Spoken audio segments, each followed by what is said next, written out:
everyone, welcome to a short lesson video on the subtopic Merger of Sole Traders to Form a Partnership under the topic Business Purchase and Merger for Cambridge A-Level Accounting.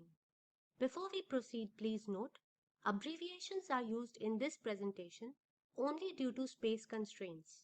Abbreviations are strictly not allowed in the Cambridge exams. Let us solve a past paper question of this type. This is October-November 2020 paper variant 3-2. Alice and Babak, let's call them A and B for the sake of convenience, had both been trading as sole traders for some years when they decided to merge their businesses to form a partnership. This merger took place on 1st Jan 2020. Then we have been provided the book values of various assets and liabilities owned by A and B respectively. We have been provided with the terms of the merger, and then we are asked in part A1 to prepare the capital account of B, and we have to show all the adjustments that were made during the merger. So let's begin. So this is part A1, capital account of B. We know that capital has a credit balance, so balance brought down will always be on the credit side. Let us look at the question to see the amount. The amount of capital for B has not been provided to us in the question, but we do know the assets and liabilities of B, so we can find out the capital. We'll prepare a working note to find out the amount of capital for B. We know that assets is equal to capital plus liabilities. This is the golden accounting equation. If we rearrange this equation, we find that capital is equal to assets minus liabilities. So we'll have to do this for the assets and liabilities of B to find out the capital of B. We know that B has 8,900 of equipment plus 5,200 of vehicles plus 3,500 of inventory plus 1,800 of trade receivables plus 6,100 bank balance. This takes care of all the assets, from which we will subtract liabilities, $700 of trade payables. That gives us a capital of $24,800 for B. Let us record this in his account. So that's $24,800 balance brought down. We can give the reference of working note 1 here. Next, we see that an impairment loss of $800 on B's vehicle needs to be accounted for. Let us record this in his capital account.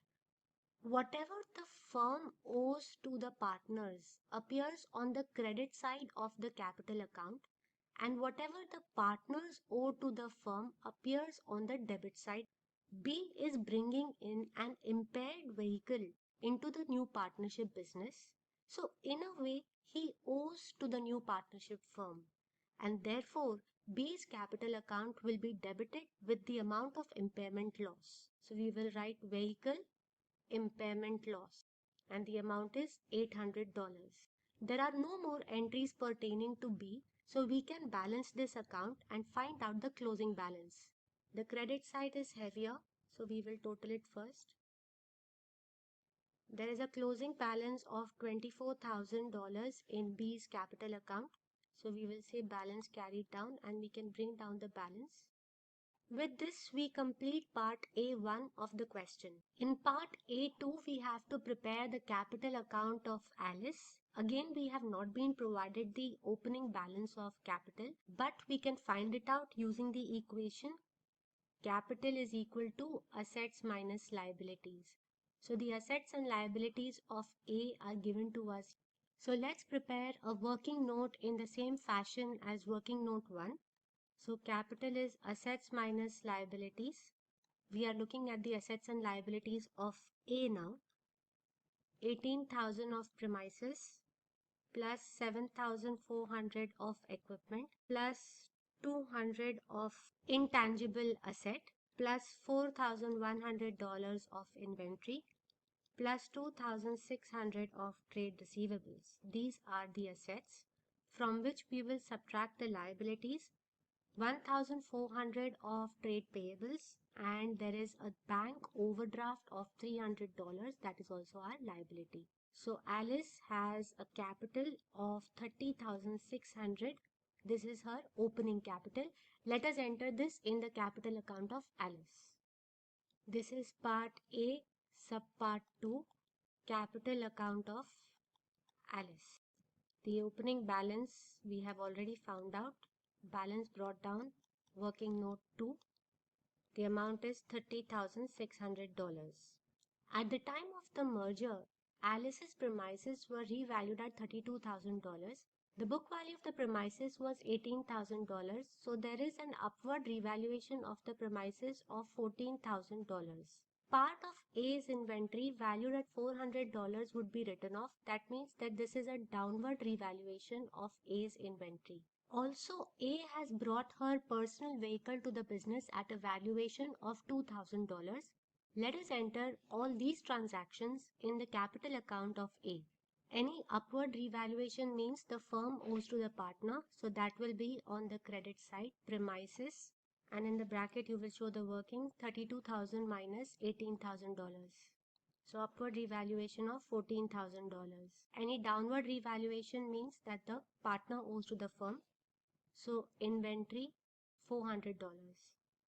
There is additional capital in the form of vehicle. So we will credit A's capital account with that amount. Vehicle $2,000.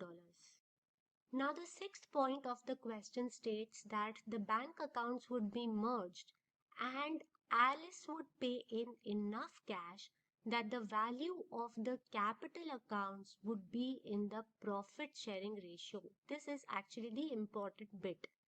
When we say capital accounts, we actually mean the closing capital. And we know that the profit sharing ratio of A and B is 2:1. In part A1, we found out that the closing capital of B is $24,000. And we know that the profit sharing ratio of A and B is 2:1. Point 6 of the question tells us that the closing capitals must also be in the same ratio. So if B's closing capital is 24,000, how much is A's closing capital? We can cross multiply. We find that A's closing capital should be $48,000.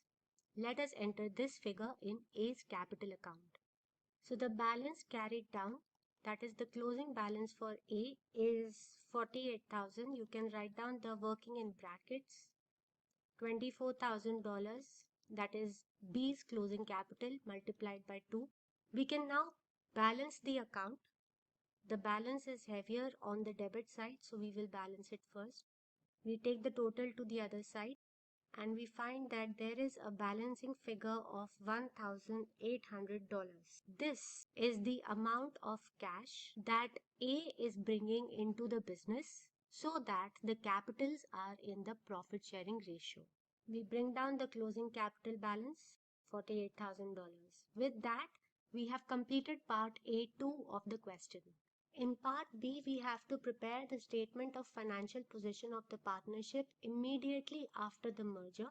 So we will start by recording the intangible asset of $200 in the statement of financial position. Let's prepare the statement of financial position. So A and B, statement of financial position at 1st Jan 2020. We start with the non-current assets as usual. In that category, we will start with the intangible assets. It is $200. Next, we will record the tangible assets. Premises would be valued at $32,000 and this is the amount at which premises will be shown in the statement of financial position. Equipment will be $7,400 plus $8,900. Vehicle will be $5,200 minus the impairment loss of $800 plus the additional vehicle that was brought in by A, that is $2,000. So let us record all these items in our statement of financial position. So we have premises at $32,000. We are writing this in the inner column so that we can total all the tangible assets and then bring them to the outer column. Equipment, show all the working in bracket, $7,400 plus $8,900. And then we have vehicle, 5,200 minus 800 plus $2,000. We can total all the tangible assets and take them to the outer column.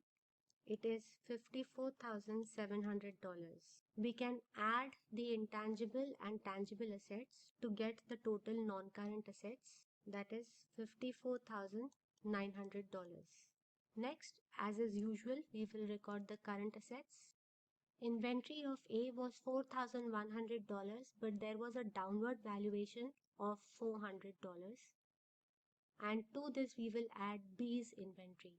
Trade receivables 2,600 of A plus 1,800 of B.